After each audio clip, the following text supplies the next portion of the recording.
امام احمد بن حنبل رحمۃ اللہ علیہ ایک دفعہ امام شافعی رحمۃ اللہ علیہ کے گھر پہنچے۔ امام شافعی نے اپنی بیٹیوں کو بتایا کہ ایک بڑے عالم آئے ہیں، ان کے لیے اچھا سا کھانا تیار کر دیں۔ چنانچہ بیٹیوں نے کھانا بنا کر کمرے میں رکھ دیا۔ رات کو تہجد کے لیے مصلی بھی رکھ دیا اور وضو کے لیے لوٹا بھی رکھ دیا۔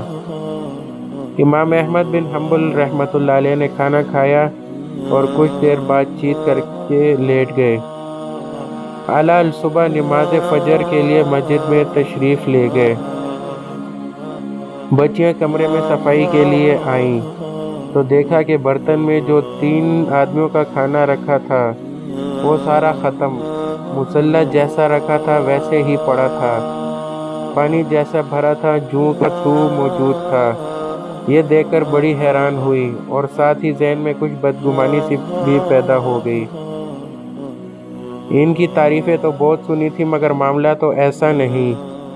تہجد بھی نہیں پڑھی، صبح بھی بے وضو ہی چلے گئے۔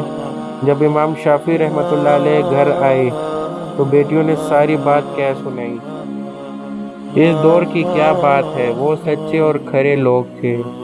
امام شافعی نے امام احمد بن حنبل رحمۃ اللہ علیہ کو بچیوں کی بات سے آگاہ کر دیا۔ وہ فرمانے لگے، بات یہ ہے کہ جب میں نے کھانا کا پہلا لقمہ کھایا تو میرے دل و دماغ پر عجیب قسم کے انوارات ظاہر ہونا شروع ہو گئے اور ہر لقمہ پر روحانی کیفیت بڑھتی جا رہی تھی۔ میں نے سوچا کہ یہ اس پاکیزہ رزق کا اثر ہے، معلوم نہیں زندگی میں ایسا حلال اور پاک رزق پھر مجھے نصیب ہوگا یا نہیں، اس لیے میں نے خوب پیٹ بھر کر کھایا۔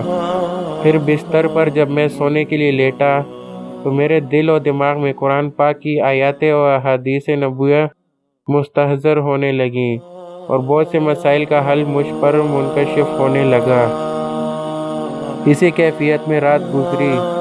معمول کے مطابق جب نماز تہجد کی جانب میرا دھیان ہوا تو میں نے دل ہی دل میں سوچا کہ علم کا ایک باب سیکھنا 1000 رکعت نوافل پڑھنے سے زیادہ فضیلت رکھتا ہے، لہٰذا میں نے اپنی ساری توجہ انہی مسائل علمیہ کے استنباط و استخراج کی جانب ہی رکھا، یہاں تک کہ نماز فجر کا وقت ہو گیا اور میں مسجد چلا گیا۔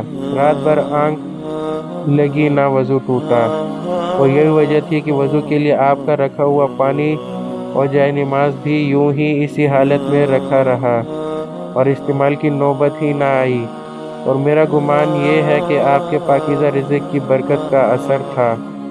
دوستو، اگر آپ لوگوں کو یہ ویڈیو اچھی لگی ہو تو آپ اردو امیزنگ ویڈیوز چینل کو سبسکرائب کریں اور ساتھ ہی بیل کے آئیکن پہ کلک کریں تاکہ آپ کو ہر نئی آنے والی ویڈیوز کی نوٹیفیکیشن مل سکے۔ جزاک اللہ۔